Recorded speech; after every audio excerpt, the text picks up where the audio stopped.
Sénit, le déroulement du second tour.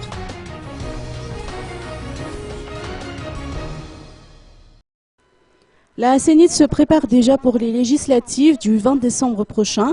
Après avoir publié la liste des candidats en lice et réalisé les tirages au sort pour déterminer l'ordre d'apparition de ces candidats sur le bulletin unique, la commission électorale s'attelle actuellement aux travaux d'impression du bulletin en question. À noter qu'ils sont 7 706 candidats au total, dont 2 827 candidats titulaires et 4 879 candidats remplaçants. La Sénit a tenu à préciser que les modèles de bulletins uniques ne seront pas tous les mêmes pour chacune des circonscriptions, car certaines comptent 8 candidats tandis que d'autres en enregistrent 38.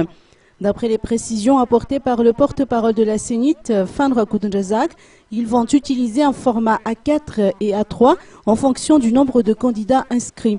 Les bulletins uniques seront imprimés en Afrique du Sud, comme ce fut le cas lors du premier tour des présidentielles. La Sénit passera commande d'ici la semaine prochaine, lorsque ses techniciens auront fini d'élaborer les maquettes. En ce qui concerne le déroulement du scrutin proprement dit, un électeur se rend à son bureau de vote, mais il devra toutefois passer par 2 étapes.